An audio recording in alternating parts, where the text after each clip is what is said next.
Hey y'all, Ramdino here. Well, it has been a long time since I put out any content, did an update for you, and where have I been? Well, to begin with, I want to say thank you to everybody that reached out to me and wanted to check on me to make sure that everything was fine, that there wasn't any kind of problems. I have not had any kind of problems. The only problem that I had that you might could say is a problem is I was in Vermud for about a week, and that was over 2 weekends. So come along and we went up to Vermont and we hiked up there. Rained every day, hiked in the rain, rocks, uh, you name it. It was there, everything except a normal trail. So I'll be putting those videos out, coming out here real soon. We'll be doing another section, continuing on north, down south in Virginia, where we left off last. I haven't put those videos out yet, but I'll be putting them out because I like to get my section hike videos out before I do my next section. And so I got about 4 weeks to get those out to you. So I'll be working on those. Thanks for everybody checking on me, make sure I was okay. Also, my daughter graduated with her BSN, so she's passed her state board. She's now officially an RN, so props out there to Millie Mack for doing such a good job and really busting it for 4 years in school and studying hard for the NCLEX, and she passed. So I had to go move her from her college apartment into her career apartment. So she's getting ready to start her job in the next couple weeks, and so looking forward to that. But that took up a weekend, and then this past weekend we had a terrible storm move through that knocked out power, knocked out internet, and the internet's been kind of intermittent this week. So I wasn't able to do anything this week, and then of course still got the matrix. I still work full time, more than full time, work 2 jobs, and so it just has been catching up from where we were going. So just wasn't able to get it out. But in any case, I'm getting this out now, and so let's get on and talk about what's going on out there, the AT community and the Appalachian Trail thru hikers. So In a Hurry is around Gorham, New Hampshire, and says the other half of the happy married couple, In a Hurry, has come to his senses and he has gotten off the trail. So she also says for those coming behind behind New Hampshire, she says that New Hampshire is the hardest yet, and it has the rocks of Pennsylvania, the mud of Vermont, and the bugs of New Jersey, and the slippery cliffs of New York. So, gee, she doesn't make that sound too appetizing, does she? But in any case, that's what she's telling us, so be careful up there. She also says she's lost a bunch of weight. She's lost as much weight as her whole loaded pack. So she figures right now she's walking practically packless. She did have to order a replacement hip belt, a smaller hip belt, so she's had a lot of success with the AT diet and the AT meal plan, so congratulations to her. Trail Angel Sherry and Funkster, they have entered the Shenandoah National Park. Goob has made it to Delaware Water Gap and says the rocks of northern Pennsylvania have really beaten up his feet. Did say that the water sources have been mostly dry through there, but he's run into some water caches, and that's been a real blessing. So hopefully those will continue to be there, but you got to beat the ATC and the trail maintainers that are in lockstep with the ATC. You got to beat them to those water caches, or they'll be pulling them. Sev summited Katahdin on the 20th to complete the Nobo portion of his flip, and he'll be heading back to Delville to hike the last 731.8 miles to go, and then he's hoping to finish somewhere around August 7th or 8th. Huck Was Here is in Massachusetts. The Bacos, they are now in Massachusetts. Yak is in New York. He says the mosquitoes have been terrible in the past weeks, but he is back on the trail now. Took about 3 days off to go to New York City and be with his sons, hang out with them. Now that he's gotten back on, he's been dealing with a nasty stomach virus. And he said he's also been on the AT diet, whether he wanted to or not. A little concerned that he's lost 23 pounds of weight down from 166 to 143. So that's it wasn't really that heavy to begin with. So be careful, stay healthy out there, folks. Bandit, he's in northern New York, and he may be out of New York by now. The Drifters in Hun, their last update to me, they were in northern New Hampshire. They were probably in Maine. Two Knees is in New York, and he is north of the Hudson. Mad Rat, Shuttle, Mohawk Will, Mustache Will, Nacho, and Caveman, they are in New York. They're still looking to summit Katahdin somewhere around September 15th through the 18th. And they were at the Warwick Drive-In for a special treat. Talk a little bit more about the Warwick Drive-In here in just a minute. But they said they had somewhere around 30 hikers hanging out there and camping for free. They all signed the hiker log, and Pop-Up, the guy who works there, said that Mohawk Wheel was number 800 for this week. So that's 800 folks that the Warwick Drive-In, 800 hikers that they have given free tents to and allowed them to watch movies. And we'll talk about them a little further here in just a little bit. Sugar is done with the whites and on domain. Luscious reported to me Saturday he's back on trail and did the half-gallon challenge with Nate and Tupac, and they're going to be passing through Boiling Springs, probably already through there, and they are probably already through Duncannon, Pennsylvania as well. Buttercup, she reported to me Friday that she had completed 800 miles and is in the whites. Bilbo's in Maine, is on track to summit August 5th, so that's this upcoming week. Hillbilly, he's in Connecticut as of this past Thursday. Reroute, Underdog, and Tractor, they are through the notch and continuing on. Fenway's in the whites. The Blazing Bakers are in the whites. Runway's in the whites and says it's very challenging. Dingo says that it is dry from Palmerton to Wind Gap, but they had a little bit of trail magic and some water caches there. Said that really made a difference. Luna says everything is wonderful, and sadly she and her group are leaving New York today and into Connecticut. They said they're going to miss the delis in New York for sure. Crusoe, he is over Mount Washington. The Drifters, they have made it over the Presidentials. They summited Mount Washington in a total whiteout condition. Said visibility was somewhere around 20 feet with 50-mile-an-hour winds. Went over the Wildcats and the Carters yesterday, and today made it to Gorham, so they're going to pick up a 4-day supply and continue on. They should be in Maine on Saturday or Sunday. So I had a few people that have gotten off here as of late. Ewok is off and rehabbing, not sure of the current condition, but she probably is not going to be coming back. She had to be rescued off Deer Leap, and she hurt something coming down the trail just north of the inn at the Long Trail. Said she stepped down with her right leg and felt something tear in her left knee.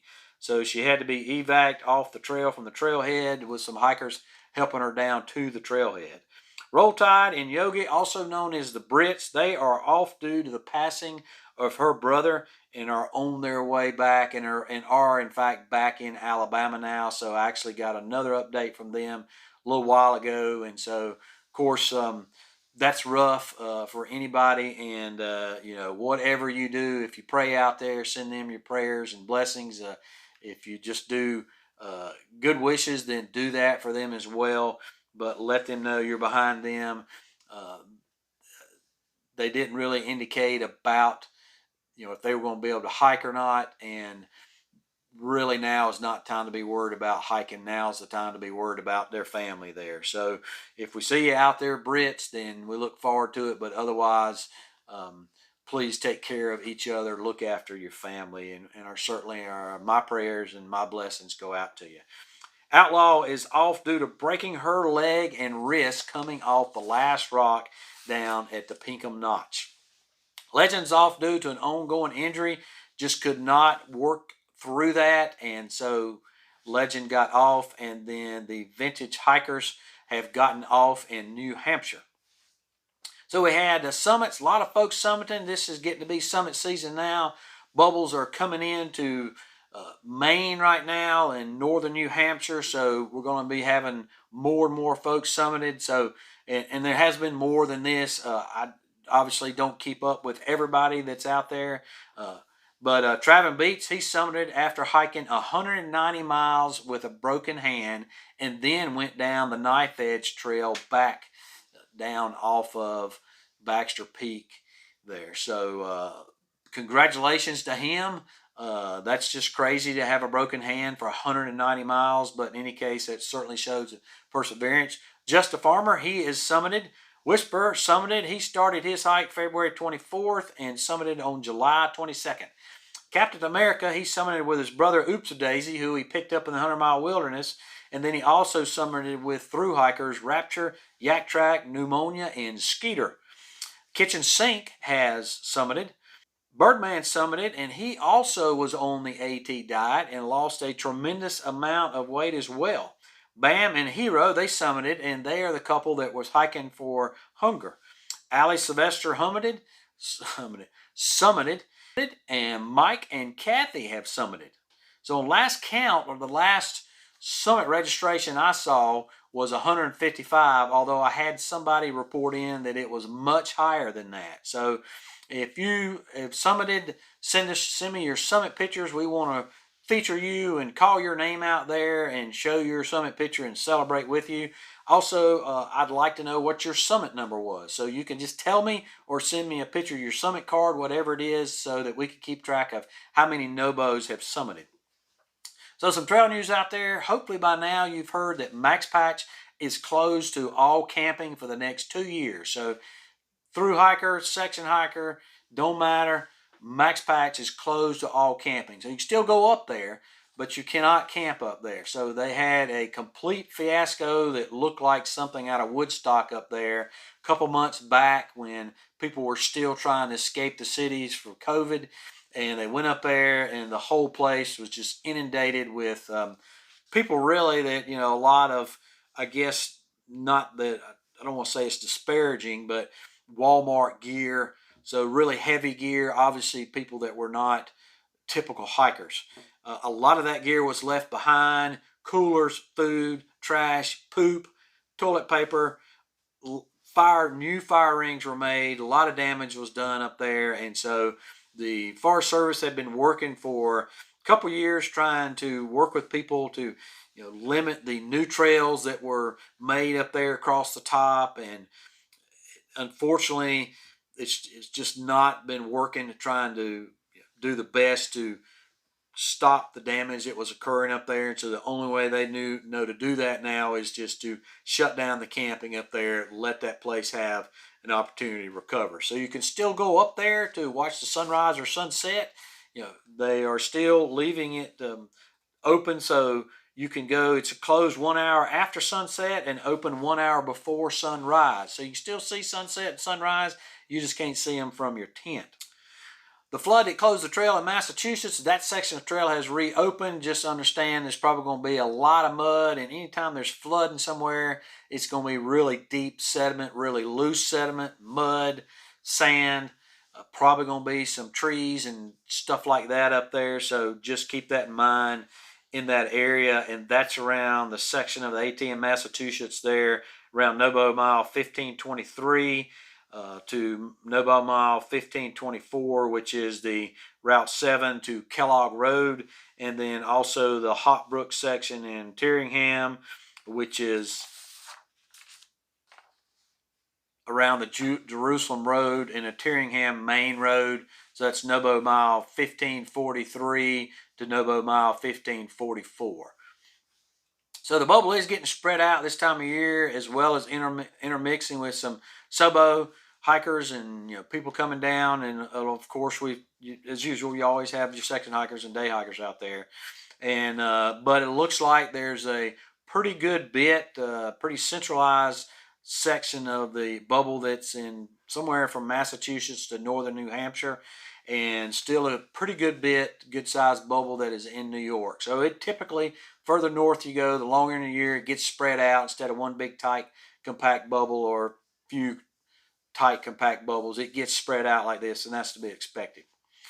Smoke smell that everybody has been mentioning, that smoke is not necessarily coming from fires that are nearby. If you're out there on the trail in the New England states, you know that there's probably not any fires going because it's been so wet. It's been the wettest year in the past 120 years is my understanding there. So that's why everything's so muddy, why the trail sometimes is the water source, and why it can just be absolutely miserable out there.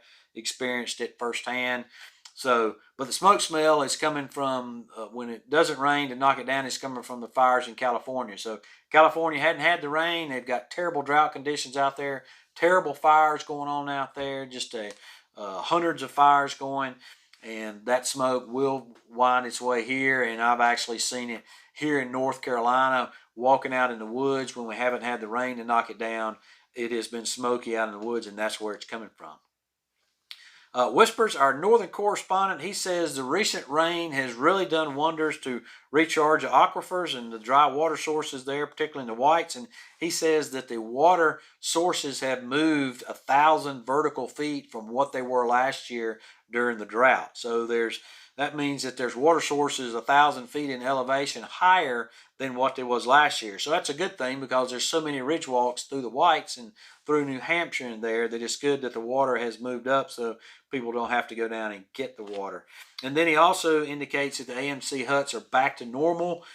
So they are having things like leftovers. You can purchase a stay there. You can purchase food there, but they are not doing work for stay. So they have leftovers, especially at breakfast there, and you can purchase all they have to eat for like $5. And typically they have quite a bit.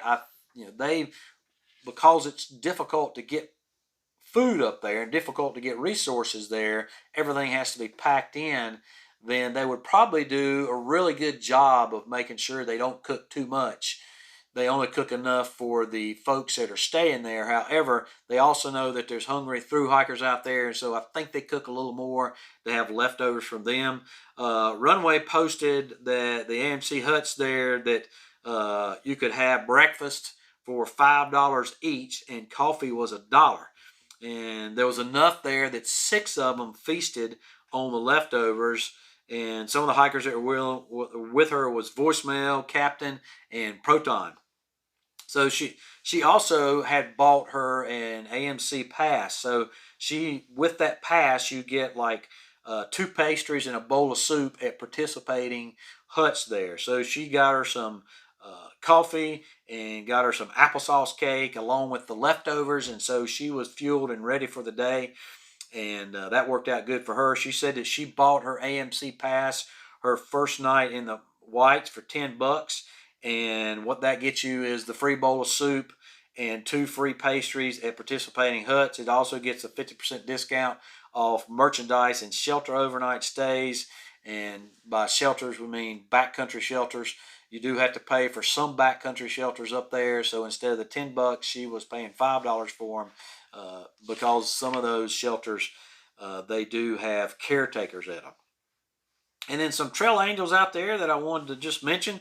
Malcolm, who has been helping Spineless Cougar, they were joined by Gravy Train, and they were doing some trail magic around the Peru, Vermont area, and they indicated they had over 40 hikers one day stop by. So that's very cool. Appreciate those guys helping out Spineless Cougar.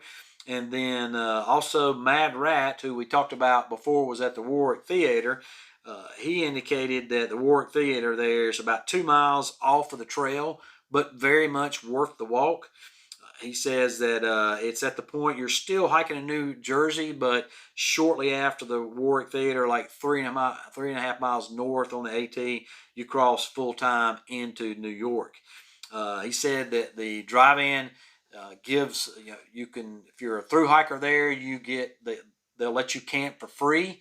You can watch the movies for free, and they'll even give you an FM radio so you can hear the sound of the music. So, drive-in theaters now, back in my day, they had a speaker they hung on the side of the car.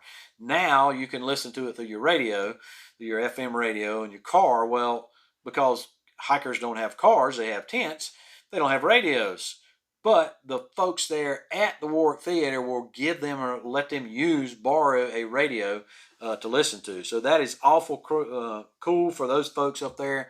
Shout out to them at the Warwick Theater for doing that.